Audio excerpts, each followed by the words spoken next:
Sziasztok, újra jelentkezik a Rekordtán, az Eurosport és az Atlétika TV közös produkciója. Itt van velem Ziti és Gábor is. Természetesen atlétikáról beszélünk, és hát tegnapi napon június 19-e volt, ugye? Igen. Ami azt jelenti, hogy 2 hónap van hátra, és kezdődik a világbajnokság augusztus 19-én, úgyhogy végül is elkezdődik egy újabb visszaszámlálás. Természetesen nagyon izgatottan várjuk a világbajnokságot, és természetesen nagyon készülünk a világbajnokságra. Például egy friss hír, hogy az Eurosport digitális csatornáján minden egyes feed követhető lesz majd, amit ugye az eurosport.hu-n, vagy pedig az applikáción keresztül tudtok majd elérni. Értsétek ezt úgy, hogy miközben mondjuk megy egy futószám, és azt közvetíti élőben az Eurosport, addig mondjuk valaki, hogyha fölmegy az applikáción keresztül a digitális platformra, kiválaszthatja mondjuk csak a kalapácsvetést, hogy mondjuk kicsit hazabeszéljünk, ami végül is egy olyan funkció, amit egyébként Grand Slam tornákon vagy más sportokban már régóta tudunk használni. Ott elég egyszerű elmagyarázni, minden egyes pálya be van kamerázva, és minden egyes mérkőzést lehet látni.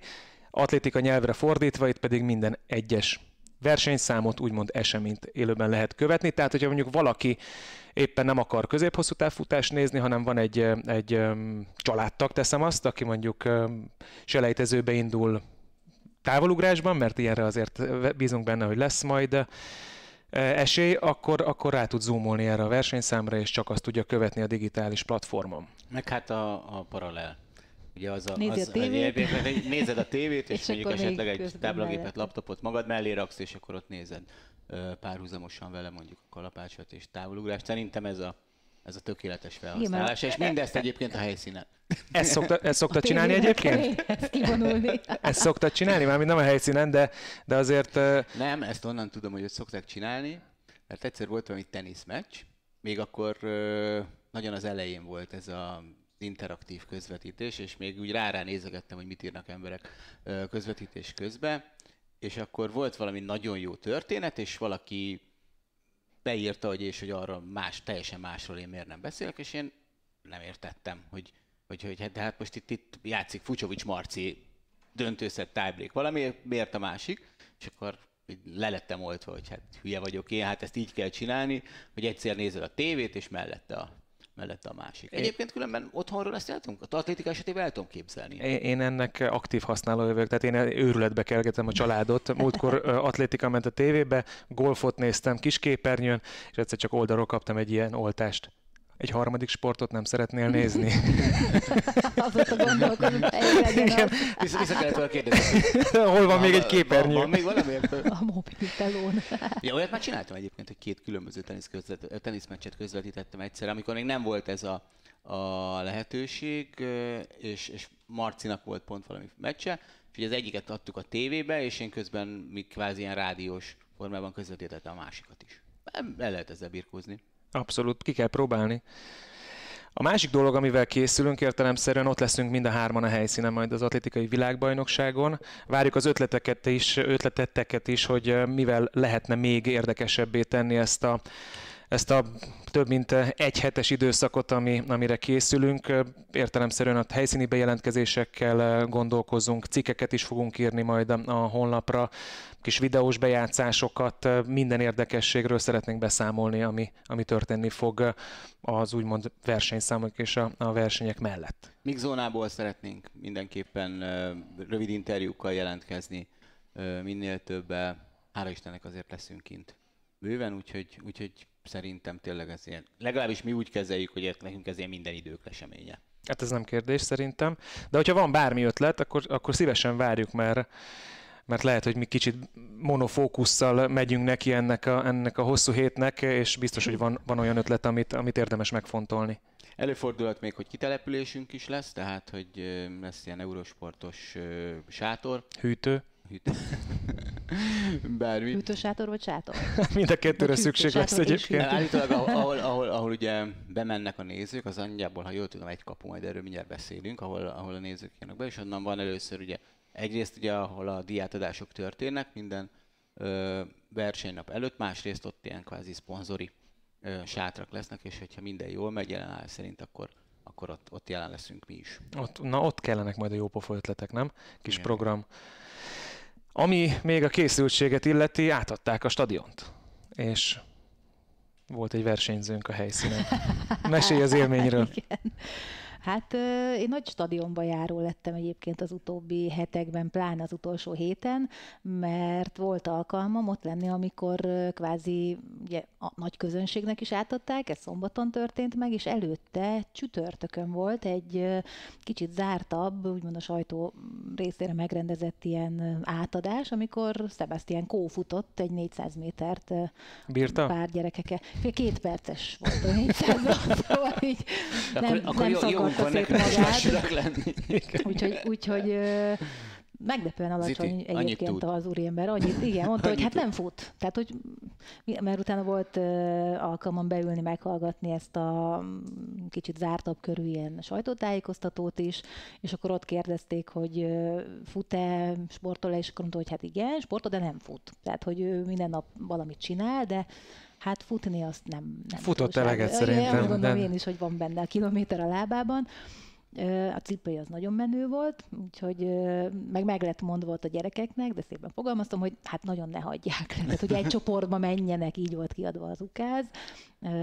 Gödöllői és honvédos atléta palántákkal futott, de hát azért ott is volt a végén lehagyták, tehát a célvonalban nem ő írt, tehát ott volt célbedobás, egyébként az Atlétika tévén van is róla egy ilyen kicsit felgyorsított, mondom 2 percet azért így remegett a kezem a végén, hogy gyertek már. Te savasodtál be? Én a tartásban igen, illetve voltak olyan kérdések még, amiket megkapott. Például én is azt kérdeztem volna, úgyhogy okafogyottá vált, mert előtte megkérdeztem, tehát kérdéssel mentem oda, én a nagy nem kérdező, de nem válaszolt, vagyis kibújt. Azt kérdeztem volna én is tőle, hogy melyik számot várja legjobban a VB alatt, és hát jó vezetőhöz híven elnavigált a kérdésen. egy nagyon komoly általánosságot. Én meg se kérdeztem, mondtam, hogy hát már kérdezték, és nem volt rá válasz, úgyhogy akkor nem teszem fel újra, nagyjából ugyanez. Megkérdezték, voltak külföldi sajtóorgánumok, ők kérdezték, hogy most akkor ugye tavaly volt egy kisebb VB, idén akkor most ez megint a tendencia, hogy nagy stadionok, stb. És ott volt Fűrjes Balázs, aki erre válaszolt, és azt mondta, hogy tulajdonképpen nem, ez ilyen kvázi árukapcsolás, nem ezt mondta, vagy nem így mondta, de hogy ugye az atlétikának most nincsen hazája, vagy háza, vagy helye, otthona, de szépen mondtad, köszönöm. Tehát, hogy nincsen, ahol helyünk lenne, mert ugye lebontották a Népstadiont, ami annó még azért valamilyen szinten helyt adott az ilyen nagyobb versenyeknek is, hogy azért csak illik. És ha már a kettő összeköthető, akkor ezért alakult így a történet, illetve hangsúlyozták azt is, hogy utána ugye azt az tényleg rettenetes sok lelátót építettek, ilyen mobil lelátót, az egész kívülről olyan, mint hogyha fel lenne állványozva. Egyébként a maga módján még valahol kicsit tudom pervers, de szép, ez így is, és azt vissza fogják bontani, és egy elég széles rész maradott a körben, amit megpróbálnak majd, én úgy tudom, hogy ilyen futó körré átalakítani, és bárki használhatja, és utána szombaton volt ez a nyílt nap, rengetegen voltak, tényleg nagyon-nagyon sokan. Komoly számokról olvastam, az tükrözi a valóságot? Kanyargó sorok, nagyon durván. Tényleg? De jó. Tehát, hogy lehetett többféle távokat futni. És te melyiket választottad? Igen, erre rá akartam térni. 4,5 kilométeres rajtszámon van, csak mondom.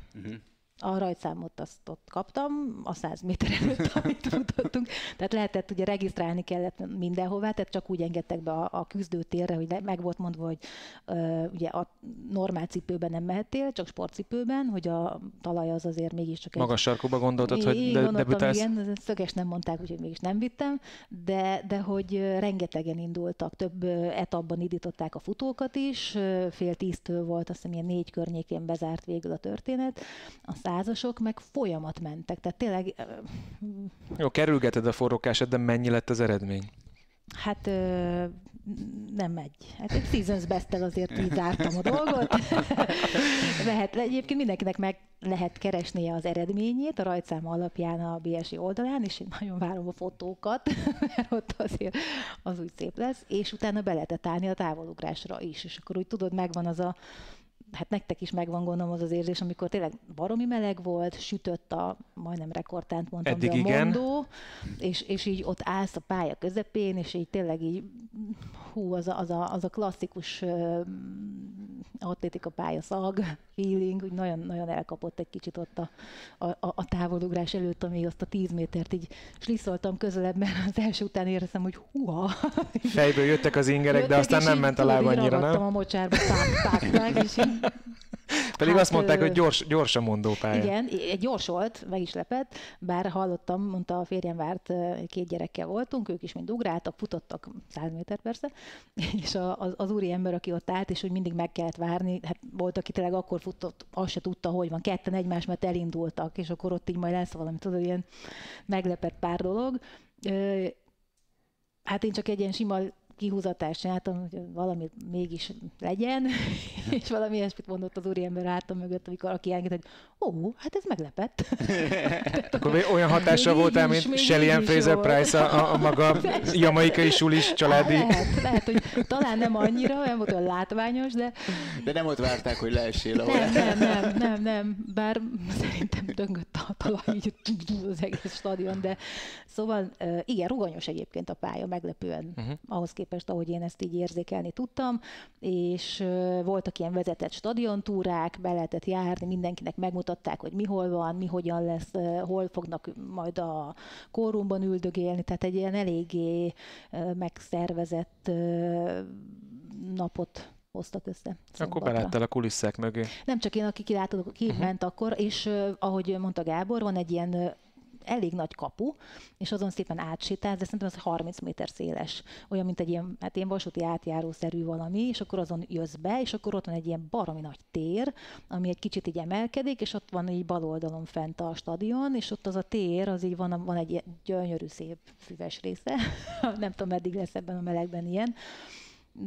De mellette meg van egy ilyen elég nagy, oda voltak felállítva, nagyon érdekes kitelepülésekkel készültek, de rátettek egy övet, és akkor ilyen erőplatószerűen, hogy milyen magasra tudsz vele ugrani, akkor meddig bírod a futást, tehát hogy ilyen atlétika. Gondolom ezek majd ott lesznek akkor is, amikor zajlik maga a világbajnokság. Igen, ugrálgattál, ilyen bungee jumping-szerű, tehát hogy ilyen nagyon sok érdekes dolog volt, csak tényleg sor volt ott is, mert tényleg sokan voltak, és akkor mondtam is így a családnak, hogy ez majd az igazihoz képest semmi, tehát hogy sokkal többen lesznek, mert most még így, aztán olvastam a számokat, de én akkor is bízom benne, meg úgy gondolom, hogy sokkal többen lesznek, amikor majd éles lesz a történet, és akkor tényleg ez az óriási kavalkád, ez így egy kicsit úgy meg is fogott. Meghozta a verseny hangulatodat? Nagyon durva, hogy mi lesz itt.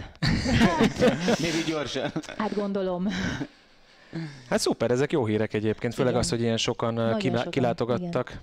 Körülöttem is többen kérdezték, hogy hogyan lehet kimenni, hát nagyon sok segítséget nem tudtam adni. A neten, amit lehetett találni, azt próbáltam átadni nekik, illetve hogy mire lehet számítani, hát ugyanazt tudtam elmondani, amit egyébként bárki az internetről, a honlapról meg tudott találni, de tényleg rengetegen voltak. És nagyon sokan futottak. Tehát, hogy az is ilyen tényleg kanyargó sorok a 2 meg a 4 kilométerhez is.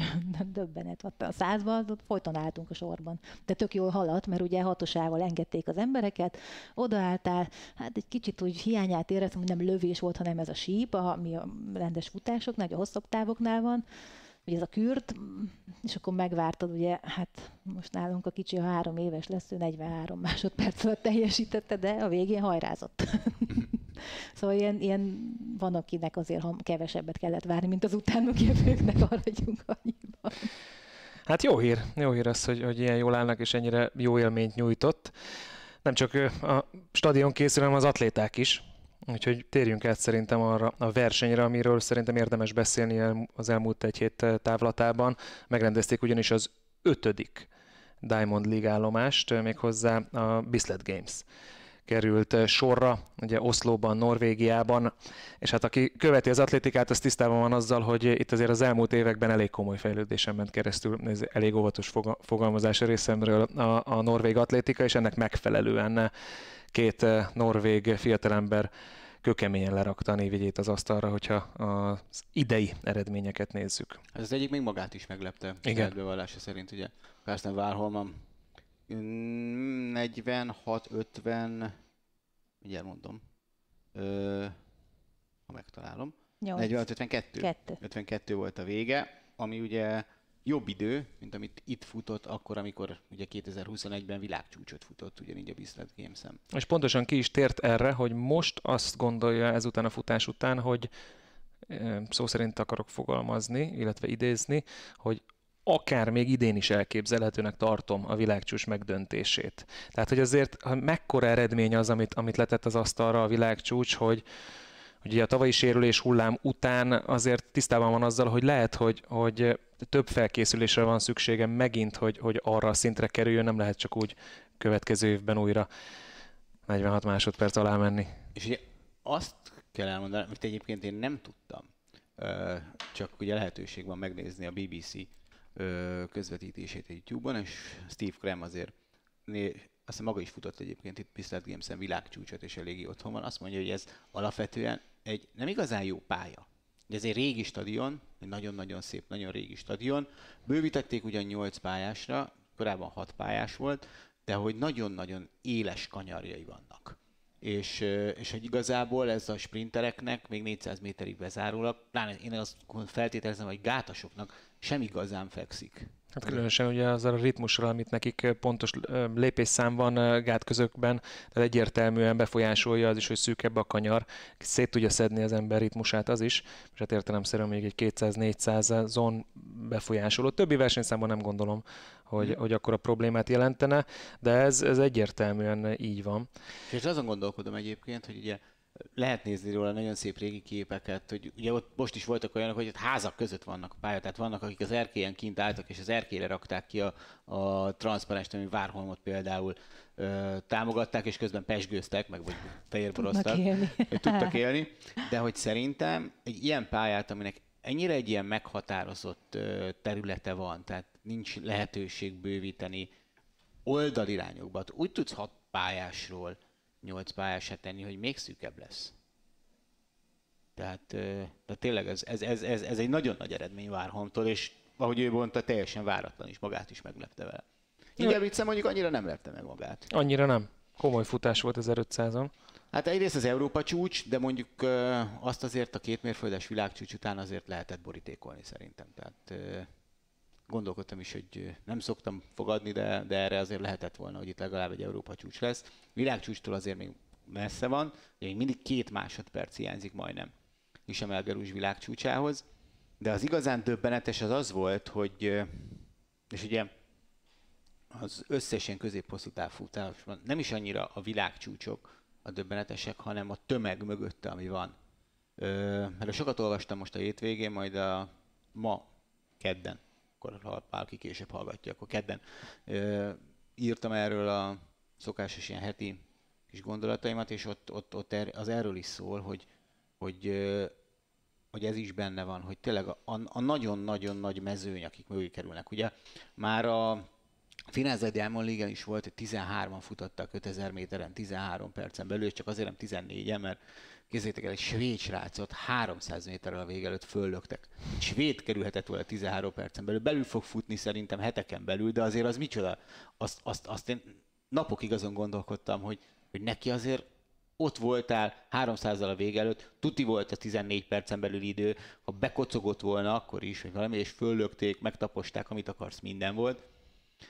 És itt is azt hiszem, hogy 8-an futottak 3.30-on belül, és még 2 brit 3.31-en belül. Így van. Tehát ez a nagyon döbbenetes, ez a sok futót mögötte. És ugye, hogy emögött valószínűleg az van, azt mondják, akik értenek nagyon hozzá, hogy ugye a cipőnek nem feltétlen az, vagy csak az előnye, hogy gyorsan tudsz benne futni, hanem az, hogy ugye nem visel meg annyira a résztávos munka sem, és hogy gyorsabban regenerálódsz, és több futó az, aki, mert ugye amikor már két-kettőt régen edzettek hosszú távfutó, apukám esetek pont most a hétvégén, amikor erről beszélgettem vele, persze ők azt gondolták, hogy ha Iharosék edzenek 2-t, ők majd ha 3-at edzenek, akkor még jobbak lesznek, de hát ez nyilván nem így működik, mert ugye lerombolod a tested, lerombolod vele a tested. Viszont ugye pont ebben segít ez a cipő, hogy azok a futók is esetleg tudnak végezni olyan mértékű és mennyiségű edzésmunkát, akik a korábban ezt belerokkantak volna. És most meg tudják csinálni.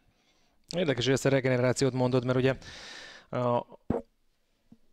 800 méternél kért 1 perc 52 másodperces tempót, amire azért a szakértők azt mondták, hogy nem is annyira gyors, nem is annyira ambiciózus, és erre mondták többen azt, hogy könnyen lehet, hogy azért, mert hogy ugye 2 mérföldes világcsúcs után lehet, hogy még regenerációra volt szüksége, ezt is biztos, hogy be kell lőni pontosan, hogy oké, akkor ennyi idő van a 2 futás között, akkor mire vagyok képes, de főleg egy ilyen kezdésem, mert egyébként centire így kezdtek. Itt van a hivatalos honlapon az, hogy 1:51:68-al ment át a 800-as részidőn maga az irammenő, és ott volt Ingebrigtsen épp mögött értelemszerűen. Futott egy negatív splitet, és ezután lenyilatkozta, hogy az nem kérdés, hogy ennél sokkal több van még a tankban. Főleg egy ilyen kezdés után lehet ezt érezni, hogyha egyszer majd elkezdi úgy, ami mondjuk egy világcsúcsra esetleg feljogosítja, akkor... Tudod, mi a világcsúcs első 400? Nem. 54. Hisemelgerős 54 másodperccel kezdte azon. Kisipoljuk. Egy őszinte adás. Élete első. Jó, hogy itt debütálsz. De hát ezt a részidőt úgy nehezen tudom elmondani. Ennyi 20. Tegnap számolgattuk ki pont a feleségemmel, hogy több ideje vagyok kommentátor, mint nem. Igen. Hát itt most sikerült így. Még szerencsé, hogy azon kevés adások közé tartozik, ami... Inkább itt, mint majd az 1500-as döntőn a stadionban, nem? Meg, de mondjuk egyébként az 54 másodperces 400 méter, ez jó jelző volt hozzá. Úgyhogy még az is lehet, hogy nem fogom kisipoltatni, vagy nem tudom, majd megpróbáljuk. Ennél már durvábbakat is szoktam hallgatni podcastbe egyébként. Jóval. És én részemről én tudok azonosulni ezzel a kommenttel, úgyhogy... Sőt, nem is nagyon tudtam egyébként, szóval, ha egy szóval kéne az 1500 méteres világcsúcs első 400 méterét valahogy illusztrálni, akkor nem tudok jobb magyar szót erre. Ez hónaptól kezdve szakkifejezés.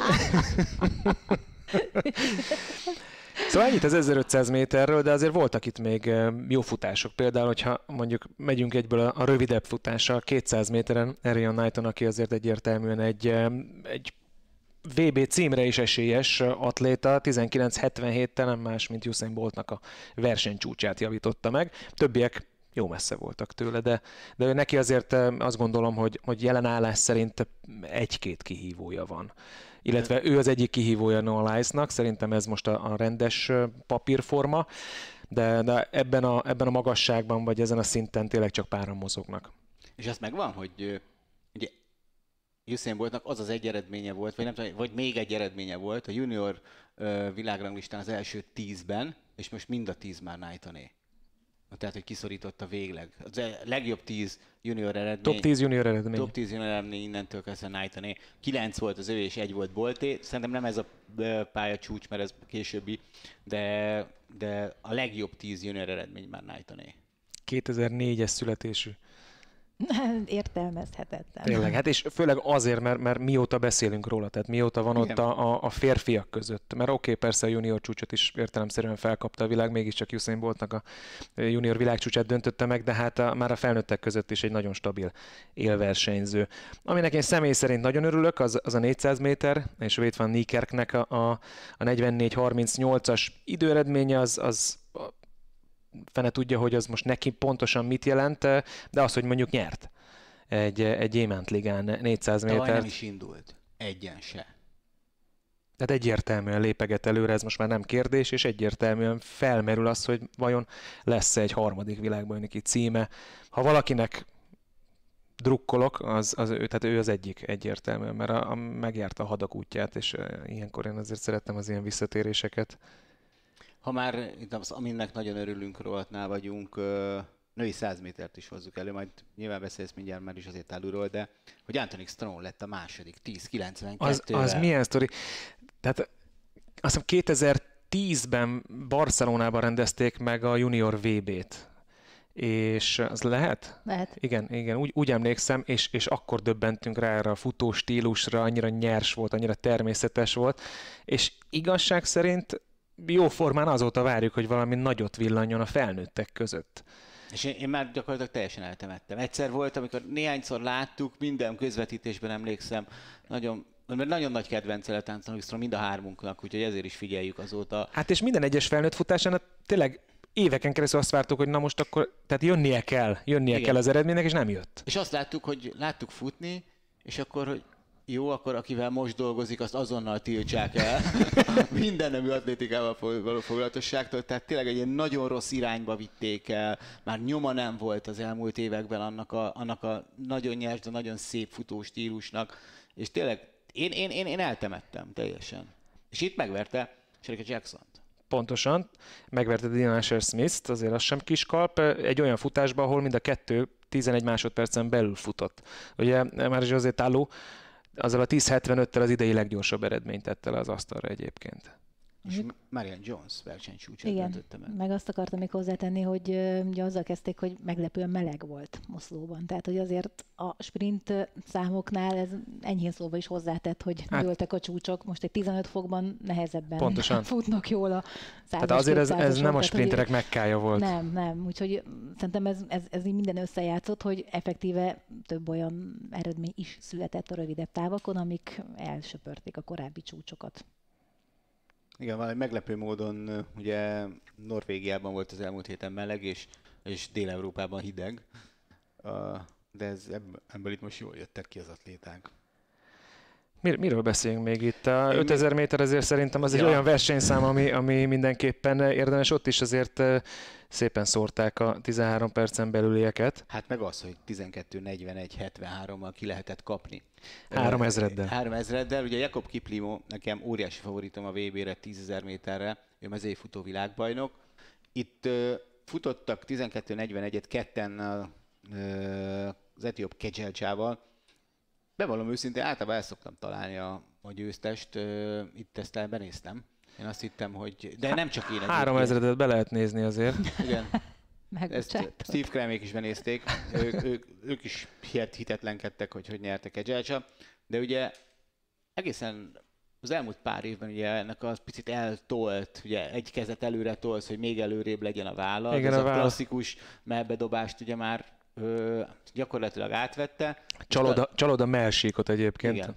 A váldobással. Váldobás, tehát nem a melledet dobott be párhuzamosan, mint régen, ugye ez ilyen szép fotókon, hanem ez az egy kicsit elforgatott, és nagyjából ez döntött Kiplimóval szemben, de hát 12:41:73-mal vagy második, az egészen hihetetlen eredmény. Itt is ugye nagyon sokan voltak 13 percen belül, de például az is jól látszott, hogy volt ugye az a bizonyos firenzei futás, amit említettem az előbb, amikor 13-an voltak, hogy ott úgy voltak belül, hogy 12:50 volt az eleje, és mondjuk 13 perc, és úgy jöttek be 13-an 10 másodpercen belül. Azzal, hogy itt azért ennél 10 másodperccel gyorsabban futottak, meg ugye azért viszonylag közel is volt a firenzei futás, azért ott például Gialva és még jó néhányan, akik akkor is ott voltak, egyrészt nem vállalták olyan nagyon sokan azt, hogy mind a két alkahelyen fussanak 5000-et, és szerintem azok jól tették, akik nem vállalták, de ők azért így nem voltak meccsben, hogy egy picit gyorsabb tempó volt. Egy pillanat, mondjuk pár ezer métertől már nem. 8 egyéni csúcs, bocsánat, és az első 9 futott budapesti szintet 5000 méteren a fiúknál. És ha már itt tartunk a női 3000-ről, meg a női mérföldről is egy szót. Egyrészt azért, mert a női mérföldön született egy U20-as világcsúcs, 4:17:13-mal Birke Hajlom, 17 évesen futott U20-as világcsúcsot.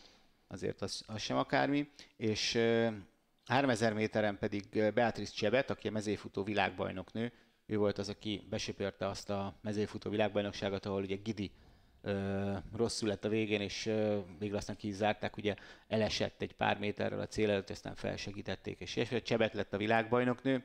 Itt egy 2:27-es utolsó 1000 métert nőknél. Azért az értékelendő. Itt is 10 egyéni csúcs az első 10 helyen.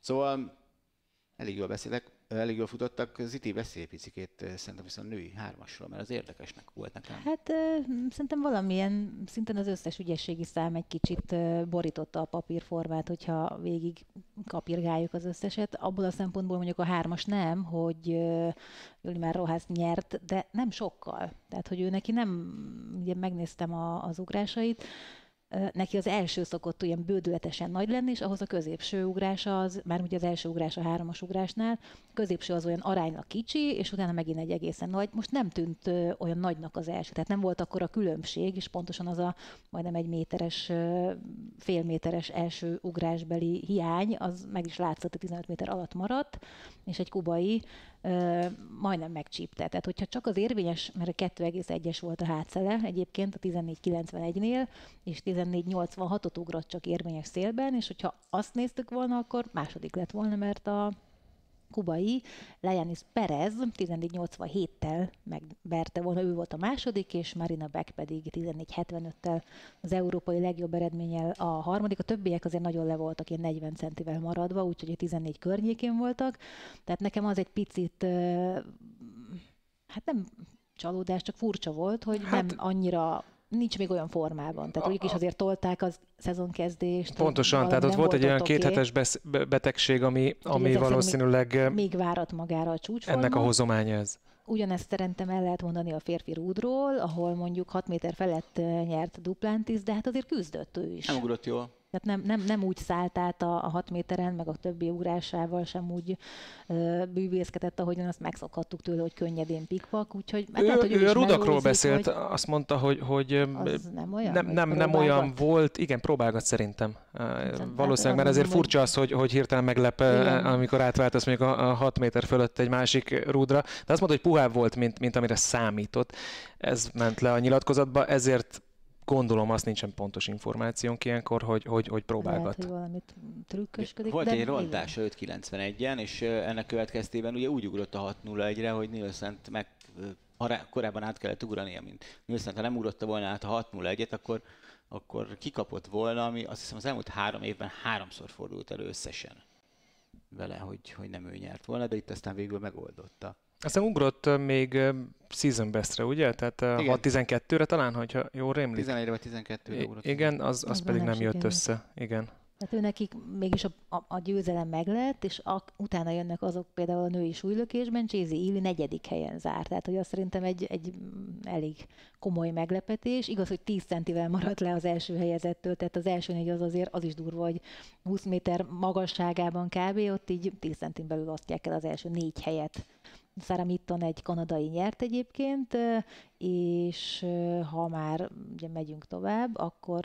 Még azt akartam mondani, hogy Dongmo, aki nyert ugye 2 Diamond League-et is korábban, ő meg 5. lett, és ő is nagyon közel volt, ha jól Ő is 44-jel, tehát ott 3-an 19-44-jel, a harmadik, negyedik, 5. 19-44-et, akkor 5-en voltak. És ugye az érdekes, mert így viszont belül. Ugye Daniel Thomas Dodd dobott 6-ot, a másik 2 meg csak 5-öt. Mert ugye a Gyémánt Ligán ez a szabály, miatt, hogy 3 dobhat. Az első 3, és a harmadik helyen volt 3-as volt verseny. És hát, hogyha így megyünk, akkor ugyanez volt a női diszkoszvetésben is. Valerie Olmen először kapott ki idén, egy hollandtól, méghozzá Jorinde van Klinkentől. Ott is, hát egy bő fél méterrel volt jobb a holland, de azért az, hogy ott kikapott, az egy picit meglepetés. Indult ugye magyarként Halász Bence férfi kalapácsvetésben, ő az 5. helyen zárt, 76-50. Ott azért idei legjobb és versenycsúcs született. Nowitzki igen jó formában van, majdnem 82 méterig elszállt, úgyhogy az hát föl kell kötni. Aggódunk Bencér?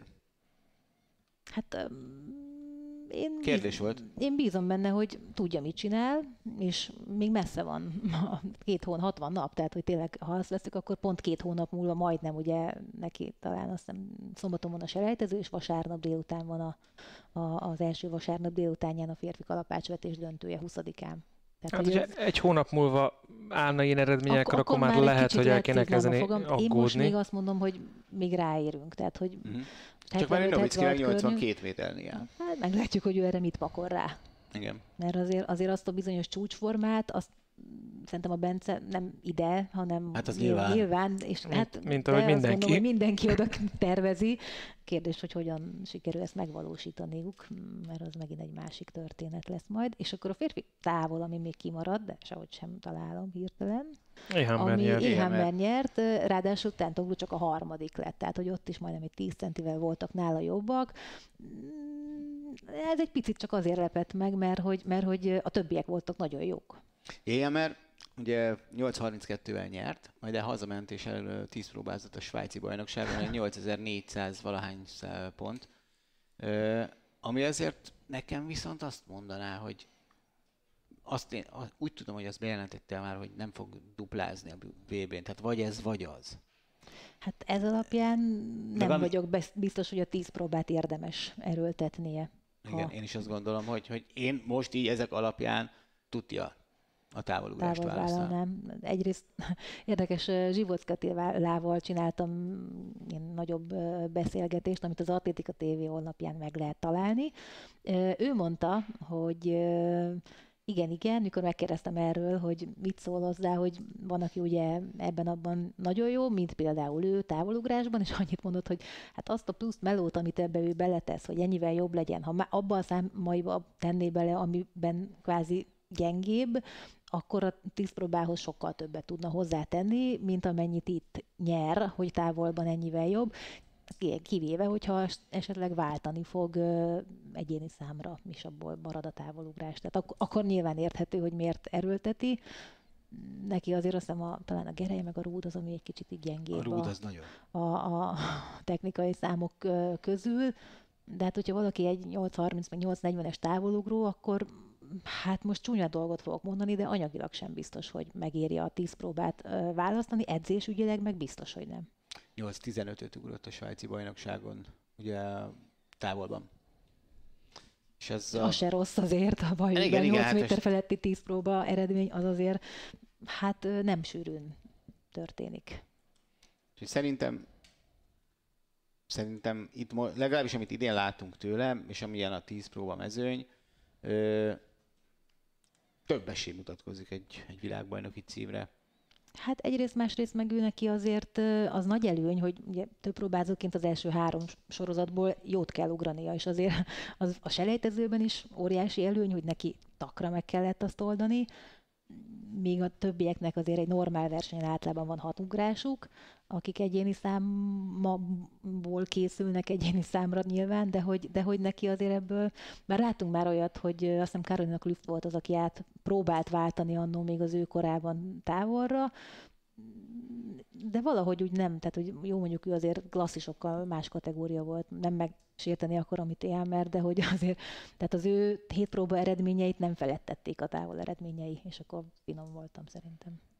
Igen, ugye azért ott is volt 7 méter fölötti. 7000 pont és 7 7000, méter. igen, tehát hogy ő azért 7 próbában eléggé. És a 7 próba, vagy a 7 próba, 10 próba szerintem biztosabb tud lenni, ha jól csinálod.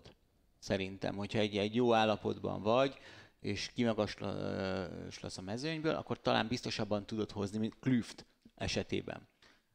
Mint mondjuk a távol. Több lehetőséged van, inkább így fogalmaznék, hogy ha mondjuk Klüft esetében ugye ott volt minden számban a legjobbak között. De Ehammernek annyira nem a legjobbak közül való az a pár száma, amiben lukas pontokat kap, vagy kevesebb pontokat kap, hogy én ott gondolkodnék el, hogy megéri-e, vagy tud-e annyit fejlődni azokban, hogy esetleg beáldozza, és akkor tényleg a távol marad ez a 8 méter, amivel rengeteg pontot kap még így is, és a felszabaduló időt, mert mindig sakkoznak ezekkel, hogy ki mennyit, mire készülnek, mennyit, hogyan, és akkor azt pedig megpróbálja egy kicsit feljebb tornázni. Hát ezt nyilván ők fogják eldönteni, és ők tudják legjobban.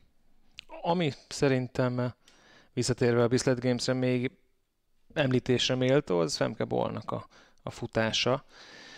52,30 másodperccel nyerte meg a női 400 méteres gátfutást, ami sorozatban a 16. győztes futása. A legutoljára egyébként a Eugene világbajnokságon kapott ki Sydney McLaughlin-tól, aki egyébként időközben bejelentkezett a második 400 méter síkjára New Yorkban, majd azt fog futni. Hát, ha most már jobb formában, én azt nagyon várom szintén, hogyha a hangsúlyt tesz erre a versenyszámra, annak mondjuk mi lehet a plafonja. mert tényleg könnyen elképzelhető, hogy az egyik végtelenül szakállas világcsúcs is akár veszélybe kerülhet, majd női 400 méterről beszélünk, és szerintem körülbelül ennyi a Bislett Gamesről, nem? Annyi még ezt akartam mondani, hogy múlt héten beszélgettünk ugye Sidney McLaughlinról, hogy ha összeraktuk volna ugye a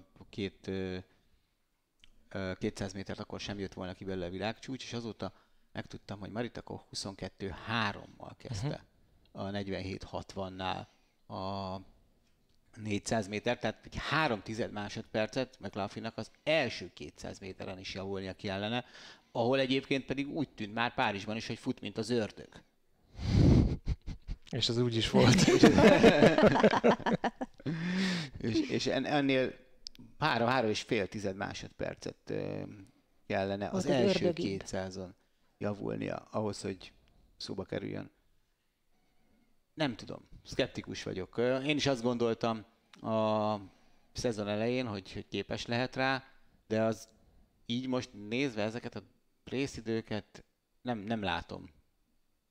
Noha valószínűleg azért fejlődni fog persze McLaughlin a budapesti világbajnokságra, és az is lehet, hogy a 400 métert is megnyeri, de lehet, hogy ugyanúgy kikap Paulinától, mint ahogy kikapott ugye Párizsban, de a másik része a dolognak, a világcsúcs az nagyon távolinak tűnik. Hát ez nem az a 2 másodperc, mint Ingebrigtsennél említettem. Az ugye? Biztos. Azért ez 400 méteren 2 másodperc. Igen, de hogyha meg beleveszed azt, hogy mondjuk 400 gáton milyen mértékkel javította a saját világcsúcsán, azért az pedig egy olyan dolog, amiben kapaszkodhat, hogy na jó, hogyha ebben a versenyszámban ekkorát tudtam előre lépni, akkor talán egy olyan versenyszámban, ahol még bármennyire bután hangzik, az elején járok, abba is lehet. Hát majd meglátjuk, szerencsére. Úgy tűnik, hogy gondolkozik nagyban azon, hogy javuljon 400 méteren, és ott is felvegye a versenyt a legjobbakkal, és az biztos vagyok benne, hogy ha megfelelő hangsúlyt rak rá, akkor az aktuális legjobbakat szerintem akár utol is tudja érni, meg tudja verni. Az, hogy a történelmet meg tudja verni, azt pedig majd meglátjuk. Wikipédia egyébként azt írja, az első 100 méter Maritakov 11-3. Jó, már persze, felszállunk, nem? Nem tudom, ez Kijövök nyilván kanyarból az 11-3-as kanyarban 100 méter, és abból továbbfutni, az nőként. Hát attól függ, hogy veszik, mert a induláshoz képest, akkor ott a pályaelőnyt lehet, hogy nem is volt annyi. Hát ez a 22-4-hez, 22-3-hoz, Hát az kell, el kell de... kezdeni. Bizony. Bármi más Gyémánt Ligáról? Szerintem ott rendben vagyunk. Igazság szerint, hogyha még egy kicsit belemegyünk az atlétikai eredményekbe, akkor talán 2 magyar egyéni csúcsról szerettél volna beszélni. Meg a többpróba bajnokságról szerintem először is. Igen, az egyik vártam, az ugye... hogy ha átköthetem az EHMR-hez, de nem sikerült, beleszóltál. Ugye hétvégén rendeztek Szolnokon a magyar bajnokságot több próbában, és Nemes Rita, illetve Gál Pál Zsombor nyerte a 7 próbát, illetve a 10 próbát. 2022 az egyéni csúcsa Nemes Ritának, az MTK versenyzőjének. Neki Szabó Dezső az edzője, indult egyébként Krizsán Szénia is, aki utána abba hagyta, úgyhogy azt mondta, hogy hát nem volt teljesen komplikációmentes az elmúlt hetek felkészülése, ezt mondta Dezső, és inkább nem kockáztatták a további versenyzést, úgyhogy a 200 környékén hozták meg a döntést, hogy nem, és így Rita egyéni csúccsal tudott nyerni, és hát Gál Pál Zsombor pedig 19 esztendős ként nyerte meg a felnőtt magyar bajnoki címet, ő pedig a Honvéd atlétája. És volt még egy egyéni csúcs, amit szerettem volna elmondani, Vindics Balázs életében először 1.46-on belül 800 méteren Bécsben futott egy 1.45-91-et szombaton. Hogyha valakinek az egyéni csúcsátról lemaradtunk volna, és nem akkor azért elnézést. Akkor elnézést. De... Szerintem rengeteg egyéni csúcs született a hétvégén, úgyhogy azért vannak ilyenek. De ezeket fontosnak éreztük. Egyrészt ugye a több próba az bajnokság volt. Azért az nem mindegy. Ez az 1.45-91, azért nincs olyan nagyon sok 1.46-on belül 800-asunk még most sem. Szerintem 5. Talán így fejből. Rám ne nézzetek. Ja, most nem fogok utána nézni, csak úgy... Név szerint dátum. Én pont az vagyok, igen, a lexikon.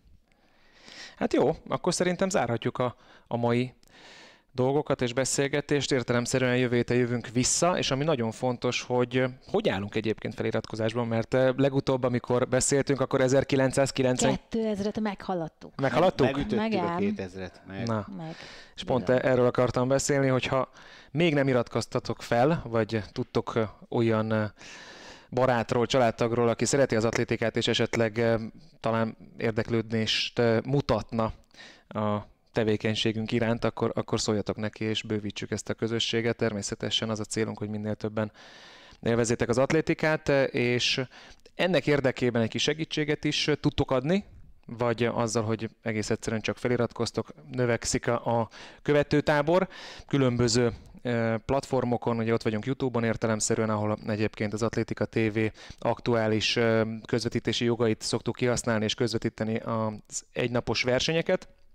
Másrészt pedig ott van az Instagramunk, a Facebookunk, természetesen. A Patreon oldalon. És a Patreon oldalon lehet támogatni minket, és ezeket a támogatásokat természetesen arra fogjuk felhasználni, hogy különböző atlétikai közvetítési jogokat vegyünk. Legközelebbi Atlétika TV-s közvetítésünk 20-a, július 20-a. Ha van valakinek elfekvőben Atlétika TV-s joga, igen, ami szívesen Atlétika versenyjoga, azt szívesen leközvetítjük bárkinek, kontaktja bárhova, onnan van egy Kósza stream, ezt mi megoldjuk. Elkapjuk, megoldjuk, úgyhogy... Igen, most ez a következő feladat, hogy esetleg találni még olyat így a szezon közepén, ami úgy lóg a levegőben, és esetleg örülnek annak, hogyha bejelentkezünk kezünket lógatva, de és egyébként mi adnánk szívesen, hogyha lehet. Bármi?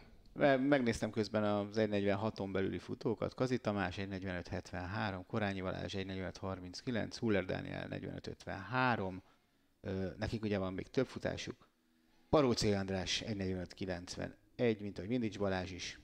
Úgyhogy szerintem jól mondtam az 5-öt. Meg vagyunk. Akkor nincs más hátra, mint hogy elbúcsúzunk, jövő héten újra találkozunk. Sziasztok!